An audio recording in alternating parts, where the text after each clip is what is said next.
ওলামা আলেমরা কি পড়ে ফু দেয়? সূরা ফাতিহা আস্তে পড়ে যাতে মানুষ টের না পায়।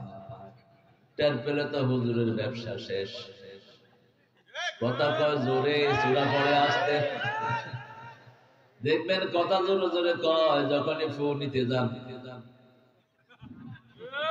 মানুষে মনে করে কি না কি পইরা হালাইছে, আসলে পড়ছে কি কি সূরা? সূরা ফাতিহা। সমস্ত কোরআন একখানে করলে সূরা ফাতিহা হয়ে যায়, আর 7টা আয়াত ব্যাখ্যা করলে 30 পারা কোরআন হয়ে যায়। আল্লাহ বলছেন সূরা হিজরের ভিতরে, ওয়ালাকাদ আতাইনাকা সাবআম মিনাল মাসানি ওয়াল কুরআনাল আযীম। হে নবী আলাইহিস সালাম, আপনাকে 7টা আয়াত দিয়েছি, তার সাথে 30 পারা কোরআন আমি উপহার দিয়েছি। 30 পারা কোরআন 7টা আয়াতের ভিতরে দিয়ে দিয়েছেন কে? এজন্য এই সূরাটা হলো কোরআনের মা। মা ছাড়া যেমন ফ্যামিলি হয় না, সূরা ফাতিহা ছাড়াও কোরআন হয় না। সূরা ফাতিহা শুরু হয়েছে আলহামদুলিল্লাহ দিয়ে। আলহামদুলিল্লাহ যারা বেশি বলবে তারা জান্নাতেও সবার আগে চলে যাবে।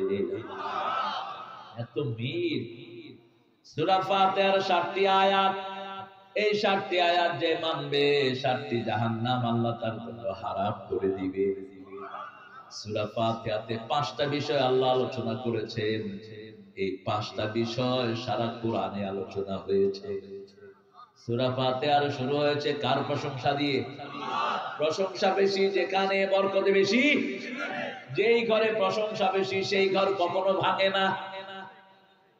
বিবির প্রশংসা করতেন রাহমাতাল লিল আলামিন। কোনদিন কোন বিবির দোষ ধরেন নাই আমার নবী। একজন 11 জন বিবি। কয়জন? 11 জন বিবি, একজনেরও দোষ ধরেন নেই। সুবহানাল্লাহ বলতে ইচ্ছা। আর আমরা এক বিবি, উঠতে দোষ, বসতে দোষ। ইতা করছত কারে? ডাইলে কম লবণ কম দিছত কারে? এরকম মাতবর আছে না নাই? ঘরে ঘরে মাতবর তুই কইরা বলবা না। কোরআন শরীফে আল্লাহ নিষেধ করেছেন বিবিকে তুই করে সম্বোধন করা। তুচ্ছতাচ্ছিল্য ব্যবহার বিবির সাথে করা যাবে না। আল্লাহর হাতে কসম করে বিবিকে ঘরে আনছেন। মিসাকুন গালিজ, হেভি কন্ট্রাক্ট, হেভি কন্ট্রাক্ট। আপনি যেন তেন করে বিবিকে উড়িয়ে দিতে পারবেন। আল্লাহ রাব্বুল আলামিন এরপরে কোন সূরা রাসূলকে সবচেয়ে বেশি উপহার দিয়েছেন বলেন? এরপরে কোন সূরাটা রাসূল বেশি পড়তেন? যে সূরাটা একবার পড়লে 10 পারা সওয়াব হয়ে যায়, 3 বার পড়লে 1 খতম কোরআন, 10 বার পড়লে জান্নাতে একটা বাড়ি হয়ে যাবে। ওই একটা বাড়ি হবে বাংলাদেশের চেয়ে 1000 গুণ বড়। কত বিশাল জান্নাত কল্পনাও করতে পারবে। আল্লাহু আকবার। রাসূল বলছেন, মা লা আইনুন রাআত ওয়ালা উযুনুন সামিআত ওয়ালা খাতারা আলা কলবি বাশার। জান্নাত এমন জায়গা যে জান্নাতের বর্ণনা কোন কান কোনদিন শুনে নাই, কোন মন কল্পনাও করতে পারে নাই, কোনদিন কেউ এরকম জিনিস চোখেও মা লা আইনুন রাআত, কোন চোখ এটা দেখে নাই। এত সুন্দর জান্নাত। আল্লাহ আমাদের সবাইকে জান্নাতি বানায়া দাও। জান্নাতের চাবি কি? চাবি কি? ওযুর চাবি কি? ওযু হলো সালাতের চাবি, আর সালাত হলো জান্নাতের চাবি। এখন আপনি নামাজই পড়েন না, বেহেশতে যাওয়ার জন্য লাইন ধরছেন, হইব? কত ভন্ডা আছে আমার দেশে, আপনাদের এদিকে আছে কিনা জানি না। নামাজ নাই, রোজা নাই, উনি পীর। উনি কি পীর না সিট? সিট। এই সব লোক থেকে দূরে থাকতে হবে। নামাজ নাই যেখানে আমরা নাই, নামাজ আছে যেখানে আল্লাহর রহমত সেখানে। 3 নম্বরে কোন সূরা পড়তেন বলেন? সিরিয়ালটা শিখিয়ে দিতে। আজকে সূরা বাকারা কে পড়ছেন? হাত তুলুন তো দেখি। মাশাআল্লাহ, ভালো মানুষ তো এখানেও আছে। পুরোটা পড়ছো? সামথিং পুরাটা কে পড়ছেন? আতুল পুরাটা পড়বে। একদিনে না পারলে কয়দিনে পড়বে? একদিনে তো পারার কথা, কি করবেন? সময় কি করবেন? কত যে ঝামেলা তার, সমস্যা তার, দিন রাত ছোট ছোট নানান কাজে সময় হয় না শুধু আল্লাহর কাজে। কত ব্যস্ত আমি আসলে বুয়া নেতা সাহেব, লিডার লিডার লিডার, এখান থেকে এখানে, এখান থেকে ওখানে, এখানে যায় এখানে যায়, নামাজের খবর। তুই লিডার না, তুই চোর, তুই ডাকাত। যে জমিনে পাঠিয়েছে তার খবর নাই, তুই কই ঘুরিস? ছাগল কোথায়? জমিন কার? তো তুমি কার জমিনে ঘুরো আল্লাহর কাজ না করে? এই জমিন তো তোমাকে লানত দেয়। জমিন কয় আমার বুকে আয়, তোর নেতাগিরি বাইর করি। মাটি এমন চাপ দিবে, এক চাপের চোখে দুনিয়ার সুখ সব শেষ। তখন বলবে আল্লাহ সারা জীবন দুঃখে ছিলাম, এখনো দুঃখে আছি। আর যেই নামাজি ভাত খেতে পায়নি, সন্ত্রাসীরা দৌড়িয়েছে, ইসলাম বিরোধীরা তাকে থাকতে দেয়নি, আজকে ওখানে কালকে ওখানে পিটিয়েছে, হাত পা বেঁধে।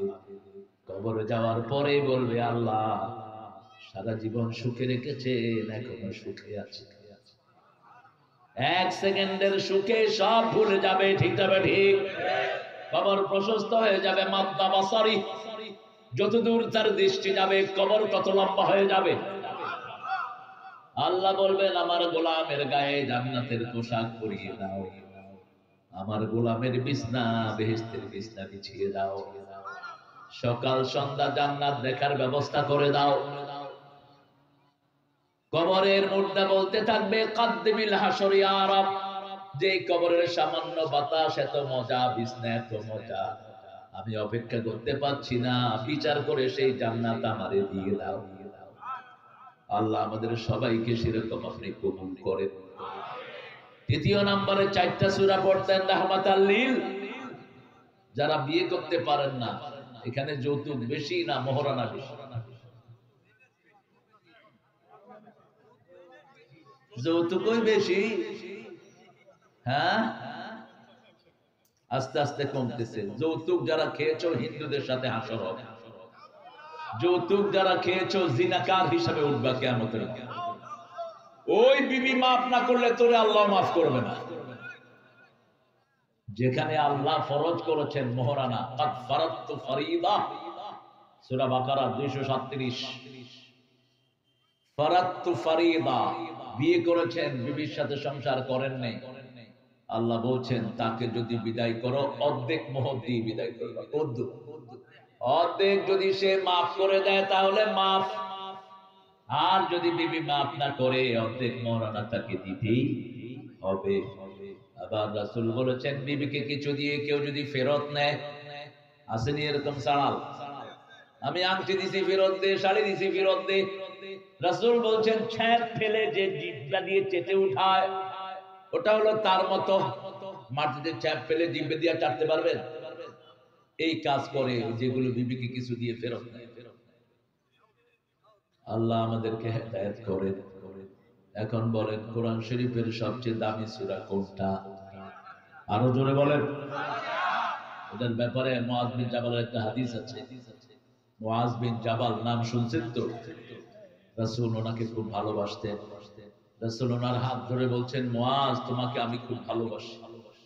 এই হাতটা যদি আমাদের হতো আমরা ধন্য হয়ে যেতাম। মুআয নামাজের পরে তুমি একটা দোয়া ছেড়ো না, পড়েন আল্লাহুম্মা আইন্নি আলা যিকরিকা ওয়া শুকরিকা ওয়া হুসনি ইবাদাতিক। হে আল্লাহ আমাকে সাহায্য করেন আপনার জিকির করার জন্য, আপনার শুকর আদায় করার জন্য, আপনার ইবাদতগুলি সুন্দর করে আদায় করার জন্য। আল্লাহ যদি ক্ষমতা না দেয় আমাদের কিছুই করার নাই। আবার আল্লাহ বলছেন ও নবী যারা অসুস্থতার কারণে আমার ইবাদত করতে পারে না, সুস্থ অবস্থায় যেমন করেছে ওরকমই তার আমলনামায় লিখে দাও। আবার যারা বয়স হয়ে গেছে, আগে 12 রাকাত 14 রাকাত 20 রাকাত সুন্নাত পড়তো, বয়সের কারণে এখন পারে না, আল্লাহ বলে মৃত্যু পর্যন্ত তার আমলনামায় ওই যৌবনের আমল লিখে দাও, ওই 20 টাকাতে লিখে দাও। তারাবি পড়বেন কত রাকাত? 40 টাকা। ঠেলাঠেলি হয়তো। আমাকে জিজ্ঞেস করছে, হুজুর আপনি কয় রাকাত? আমি 42 টাকা। আর কথা মনে করছে আর কম করে কোন কোন সাহাবী 42 টাকা পর্যন্ত তারাবি পড়ছে। আমাদের রেফারেন্স হলো সাহাবায়ে কেরাম রিদওয়ানুল্লাহি আলাইহিম। একজন সাহাবীকে যে গালি দিবে তার মাথা আমরা জমিনে ফেলাই। আলেমের বইতে লিখেছে বিগত সরকার সন্ত্রাসী মুয়াবিয়া। দেখছো কি সন্ত্রাসী মুয়াবিয়া? ও তো মূর্তির সরকার, হারামখোর সরকার। ও তো লিখবেই। আমাকে দেখিয়েছে আলেমের ছেলেরা, কয় স্যার দেখেন আমাদের বইতে কি লেখা। আল্লাহর কসম করে রাসূল বলছেন, আল্লাহ আল্লাহ ফি আসহাবি লা তাত্তাখিযুহুম গারাদাম মিন বাদি ফামান আহাব্বাহুম ফাবিহুব্বি আহাব্বাহুম আমান আবগাদাহুম ফাবিবুগদি আবগাদাহুম খায়রুল কুরুনি কারনি সুম্মাল্লাযীনা ইয়ালুনাহুম সুম্মাল্লাযীনা ইয়ালুনাহুম। সমস্ত মুহাদ্দিসিনে কেরাম বলেছেন এই হাদিসটা সবচেয়ে বিশুদ্ধ। আসাহ কথা বলছেন কে? আল্লাহ আল্লাহ। রাসূল কসম খাচ্ছেন সাহাবীদের ব্যাপারে, তোমরা কোন সাহাবীকে নিন্দার পাত্র বানাবা না। যে সাহাবীদেরকে ভালোবাসবে আমি নবীর ভালোবাসা তার সাথে থেকে যাবে, আর যে সাহাবীদেরকে ঘৃণা করবে আমার ঘৃণা তার সাথে থাকবে। রাসূল বললেন আমার যুগ শ্রেষ্ঠ যুগ, তারপরে সাহাবীদের যুগ, তারপরে তাবেঈদের যুগ। ঠিক না ঠিক? এই তাবেঈদের মধ্যে ইমাম আবু হানিফা আছেন না নাই? আবু হানিফার ব্যাপারে যারা উল্টাপাল্টা কথা বলে এগুলো ইসলাম জানে না, এরা মূর্খ, এরা বোকার স্বর্গে বাস করে। 4 ইমামই সহিহ। 4 ইমামের শ্রেষ্ঠ ইমাম কে? জোরে বলেন। মসজিদে নববীতে 4টা লাইব্রেরি, সবচেয়ে বড় লাইব্রেরিটার নাম হলো ইমামে আযম আবু হানিফা রাহমাতুল্লাহি আলাইহি। কোরআন শরীফের ঠিক মধ্যখানে কোন সূরা বলেন? সূরা কয়টা? 114। ঠিক মধ্যখানে সূরার নাম্বার কত? অঙ্কে খারাপ হো 57। দেরিতে করে 57। পৃথিবীর মধ্যখানে কোন শহর? একদম ঠিক মধ্যখানে মক্কা।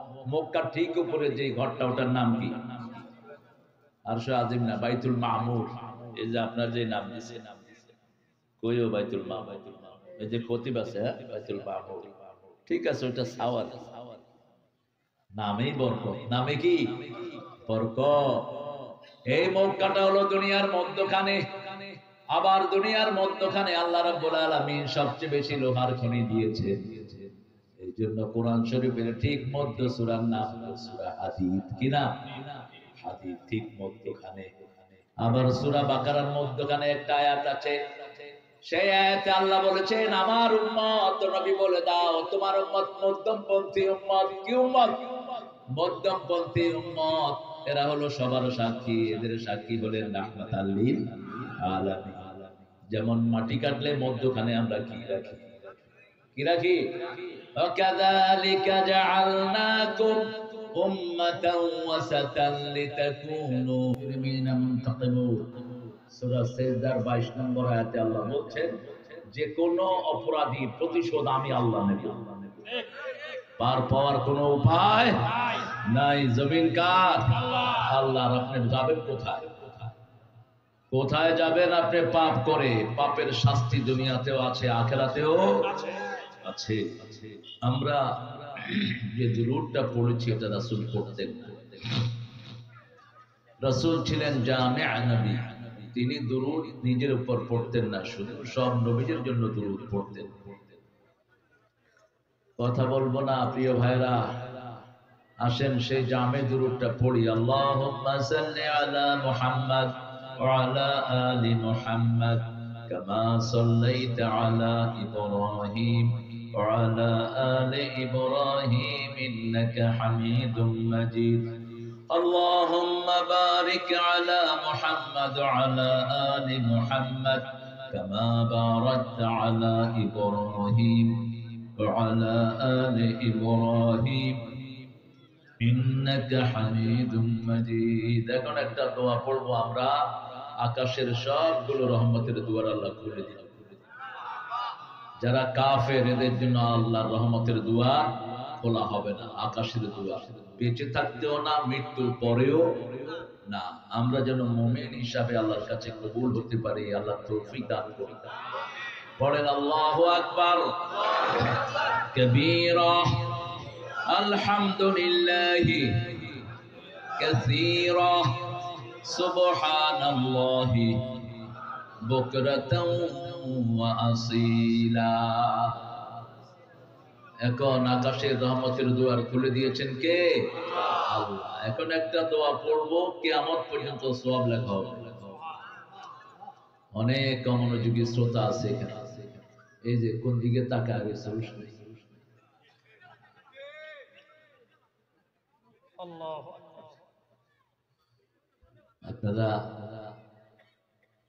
আখিরাতের সামান নেবেন তো ইনশাআল্লাহ নিবেন তো ইনশাআল্লাহ কিছু সামান নিয়ে নিবেন মনোযোগটা এদিকে যেন থাকে এই দোয়াটা যারা পড়বে কিয়ামত পর্যন্ত সওয়াব লেখা হবে তিন ব্যক্তির জন্য হবে না প্রথম ব্যক্তি যার দল আল্লাহর দল না কথা বুঝাতে পারলাম কিনা দল বানাইছেন কে যে তোমরা মাটিতে দল বানালে আল্লাহ যেটা বানিয়েছেন সেটা বানানোর ক্ষমতা কোনো বেয়াদবের নাই আল্লাহ জিকির দিয়েছেন তুই পীর হয়ে জিকির বানালি কেন আছে না বহু ভণ্ড জিকির বানায় আছে না আল্লাহ জিকিরের উপর কারো জিকির চলবে না তুই মাইক বানা তুই গাড়ি বানা তুই ঠেলা গাড়ি বানা তুই রিক্সা বানা সব বানা কিন্তু আল্লাহ যেটা বানিয়েছেন ওটা বানানোর ক্ষমতা কারো ওটা ফুল স্টপ ওটা রাসূলের উপর শেষ করে দিয়েছেন কে আর কোন সংযোজন বিয়োজন হবে না মা আতাকুমুর রাসূল ফাখুযু যা রাসূল দিয়েছেন ধরো যা থেকে নিষেধ করেছেন ধারে কাছেও ফুল স্টপ রাসূলের পরে যদি কেউ কিছু বানায় মনে হবে সে রাসূলের চেয়ে জ্ঞানী উনি বেশি বুঝেন পণ্ডিত ওনার দুনিয়াও শেষ আখিরাতও শেষ তাহলে দল করব কার রাজি আছেন তো ভাইরা একটু হাত তুলে দেখা দেন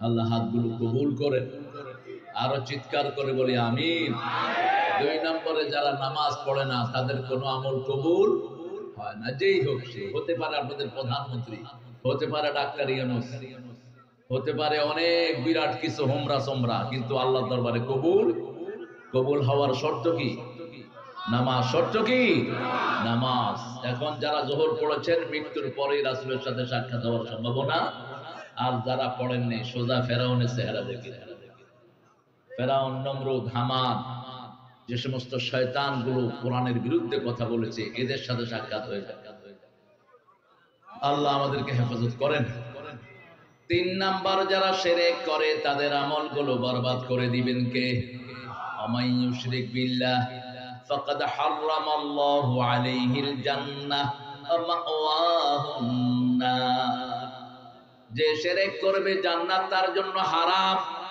তার বাসস্থান জাহান্নাম আর রাসূল বলেছেন মান ক্বালা লা ইলাহা ইল্লাল্লাহ লাম ইউশরিক বিল্লাহ দাখালাল জান্নাহ দাখালাল জান্নাত যে কালেমা পড়েছে শিরক করে নেই সোজা সে জান্নাতি হয়ে যাবে সোজা কোথায় জান্নাতি পড়েন সুবহানাল্লাহি ওয়া বিহামদিহি আদাদা খালকিহি ওয়া রিদা নাফসিহি ওয়া জিনাতা আরশিহি ওয়া মিদাদা কালিমাতি এখানে এসে আপনারা খুশি না বেজার বেশি না কম একটু জোরে বলুন তো আল্লাহু আকবার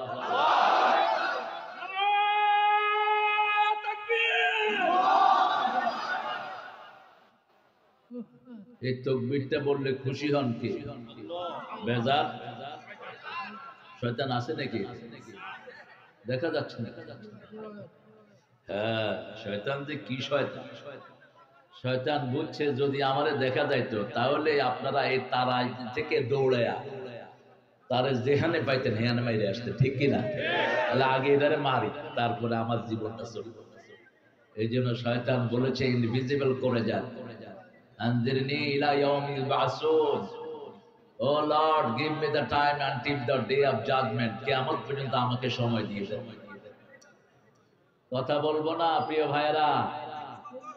অনেক সুন্দর একটা আয়োজন, এত নিভৃত পল্লীতে আপনারা করেছেন। মৃত ব্যক্তিদের রুহের মাগফিরাতের জন্য আউজিয়া, এই জায়গাটার নাম আউজিয়া। অর্থ কি এটা জেনে নেবেন। রাসূলের তিরমিজির একটি বর্ণনা, রাসূল কোন এলাকায় গেলে জায়গার অর্থ না জানলে থাকতেন না, আর থাকলে জায়গার নাম চেঞ্জ করে দিতেন। যেমন ইয়াসরিবের নাম কি দিছেন? মদিনা। কি দিছেন? মদিনা। দক্ষিণ পাড়া যুব সমাজের উদ্যোগে তাল জাঙ্গা তালাই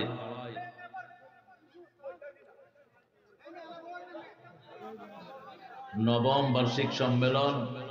আজকের সভাপতি কারি মোহাম্মদ আব্দুল মান্নান সাহেব, সাবেক শিক্ষক আউজিয়া ফুরকানিয়া মাদ্রাসা। আপনি মাশাআল্লাহ, আল্লাহ হুজুরের হায়াতকে কবুল করুন, হুজুরের ইলমি খেদমতকে কবুল করুন। ইনি হলেন আসল ওস্তাদ। কি ওস্তাদ? আসল ওস্তাদ। যারা কোরআন পড়ায় এদের চেয়ে দামি ওস্তাদ পৃথিবীতে নাই। সবচেয়ে দামি ওস্তাদ কারা? কোরআনের শিক্ষকেরা। খায়রুকুম মান তাআল্লামাল কোরআন ওয়া আল্লামাহ। রাসূল বলছেন তোমাদের মধ্যে সবচেয়ে ভালো তারা যিনি কোরআন শিখে আর শিক্ষা দেয়। আপনি ভালো সার্টিফিকেট না দিলেও আল্লাহ সার্টিফিকেট দিয়ে রাখছেন। উনি কি ভালো? উনি কি ভালো? সহসভাপতি হযরত মাওলানা আব্দুর রহমান সাহেব, খতিব আউজিয়া দক্ষিণ পাড়া জামতলা বাইতুল মামুর। কোথায়? মাশাআল্লাহ, আল্লাহ কবুল করুক আমাদের খতিব সাহেবকে। কথা বলেছেন মুফতি দেলোয়ার হোসেন সাহেব, খতিব রহমানিয়া জামে মসজিদ মিরপুর ১। সুন্দর কথা বলেছেন আমাদের প্রিয় দেলোয়ার। কোন সূরা থেকে কথা বলেছেন? আরবির প্রভাষক সূরা সাফ। এটা একটু টিস্যু দিয়ে মুছতে হবে। এগুলোর উপরে ফোম দিবেন, মাইক ম্যানরা তোমরা ফোম দিবা, তাহলে গন্ধ হবে না। আমরা যারা কথা বলি আমাদের মুখে লং রাখা উচিত। লং রাখবেন মুখে, লং আর এলাচি, তাহলে দাঁতগুলো সুন্দর থাকবে, মুখে কখনো দুর্গন্ধ হবে না। লং অনেক উপকারী একটা জিনিস। আমরা আমাদের প্রিয় মুফতি সাহেবের যে কথাগুলো তিনি বলেছেন আমরা যেন আমল করতে পারি, আল্লাহ তৌফিক দান করেন। আরো আসতে কই না আমিন। আমিন বললো তো আগে আপনার জন্য কবুল হবে, তারপর ওনার জন্য বলেন আমিন। আমিন বলতে কৃপণতা করবেন না। হাফেজ মাওলানা নজরুল ইসলাম সাদিক কথা বলেছেন। মাওলানা মিজানুর রহমান সাহেব, ওই মিজানও তো এখানে আসছিল। কবে আসছিল? 16টা। আচ্ছা 19-এ ও করোনা লয়ে আসছিল। আচ্ছা, আল্লাহ ওকে কবুল করুক। আপনাদের এই মিজান সাহেবকে আল্লাহ কবুল করুক। হযরত মাওলানা আতুর রহমান সাহেব এখানে সৌজন্যে ফাইজুল ইসলাম গেনু মিয়া প্রবাসী দুবাই, প্রবাসীদেরকে আল্লাহ সব বিপদ থেকে হেফাজত করে দেন। যে মৃতদের রুহের মাগফিরাতে এই আয়োজনটা করেছেন আল্লাহ সবাইকে মাফ করে জান্নাতুল ফেরদাউস দিয়ে দেন। আমরা জীবিতরা মৃতদের জন্য দোয়া করব, তাহলে আমরা মারা গেলেও জীবিতরা আমাদের জন্য দোয়া করবে। আপনি যেমন কর্ম করবেন তেমনই ফল দিবেন কে? আল্লাহ। মানুষকে যদি ভালোবাসেন আপনাকে ভালোবাসবেন কে? মানুষকে মাফ করে দিলে আপনাকে মাফ করে দিবেন কে? অনেক দামি মেহমানরা এসেছেন, বিশেষ করে ওলামা হযরত, মসজিদের আইম্মায়ে কেরাম, সবাইকে স্টেজে বসতে দিলে ভালো হইতো, কিন্তু স্টেজে সবাই আসলে স্মার্ট স্টেজ হয়ে যেতে পারে। এটা এমনি থাকবে না, স্মার্ট হয়ে গেলে সমস্যা। এখানে অনেক স্যাররা এসেছেন, primary sir, high school, college, ইউনিভার্সিটির স্যার এসেছেন, বিভিন্ন পেশায় জড়িত আবাল বৃদ্ধা বনিতা, পর্দার আড়ের মা বোনেরা, হিন্দু সম্প্রদায়ের লোকজন আছে নাকি? আছে কিছু ওরা মাহফিলে আসে কখনো কখনো, ওরা মাহফিলে আসে কোরআন শোনার জন্য, কারণ ওদের কিতাবগুলোতে সহি কথা কম, ভুল কথাই বেশি। সব যে ভুল তা বলবো না, কারণ ওদের কিতাবগুলোতে অনেক শ্লোক নিয়েছে কোরআন থেকে, অনেক শ্লোক হাদিস থেকে নিয়েছে। যেমন তাদের ঋগ্বেদে কথা আছে, ভগবান একই है, उसका कोई तस्वीर नहीं, शक्ल नहीं, उसका मानंद कोई भी नहीं। আল্লাহ একজন, তিনার কোনো ছবি নাই, তিনার কোনো আকৃতি আমরা জানি না, তিনার মতো আর কেউ নাই। কোন সূরার লগে মিলে? কুল হুয়াল্লাহু আহাদ। এই জন্য বলছি ওদের কিতাবের সব ভুল, কিন্তু অনেক বেশি ভুল সহি কিছু কথাও আছে। ওরা ওদের কিতাবগুলো পড়লে সবাই কিন্তু মুসলমান হয়ে যেত। হিন্দুদের যে কয়টা কিতাব, এগুলো যদি ঠাকুররা পড়াইতো ঠিক মতো, ঠাকুররাই তো জানে না পড়াবে কি। যেমন আমাদের দেশের বহু ওয়াইজি তো ওয়াজ জানে না, ওয়াজ আল্লাহর শব্দ। রাসূল বলছেন প্রথম 7টা সূরা যে ব্যাখ্যা সহ তাফসীর সহ জানবে তার নাম হলো আলেম। তার নাম কি? আলেম। প্রথম 7টা সূরা, সূরা ফাতিহা বলেন, তারপরে বাকারা, তারপরে আলে ইমরান, তারপরে কি নিসা, তারপরে মায়েদা, তারপরে আনআম, তারপরে আরাফ। এই 7টা সূরা যে অর্থ সহ ব্যাখ্যা জানবে সে আলেম। সে কি? এই পরীক্ষা নিলে বাংলাদেশে হুজুররা ফেল করবে না পাস করবে? বহু আয়েশ সাহেব ধারে কাছে আসতে পারবে। এই জন্য আমরা কোরআনের সাথে সম্পর্ক করবো, আল্লাহ কবুল করে। কোরআনে সবচেয়ে বেশি সূরা যেটা রাসূল পড়তেন, ওই সূরাটার নাম কি? রাসূল সবচেয়ে বেশি কোন সূরা পড়তেন? কোন সূরা কোরআনের মা? কোন সূরা ছাড়া নামাজ হয় না? কোন সূরা কোরআনের সূরাতুদ দোয়া? কোন সূরা কোরআনের ভিত্তি? এতক্ষণ লাগলো কেন? যেটা কোরআনের 1 নাম্বার, সেটা পড়ারও 1 নাম্বার, ফজিলতের 1 নাম্বার, বরকতের 1 নাম্বার, ফু দেয়ার 1 নাম্বার। ঠিক না ভাই? ঠিক। সব আলেমরা কি পড়ে ফু দেয়? সূরা ফাতিহা আস্তে পড়ে যাতে মানুষ টের না পায়। টের পেলে তো হুজুরের ব্যবসা শেষ। কথা কয় জোরে।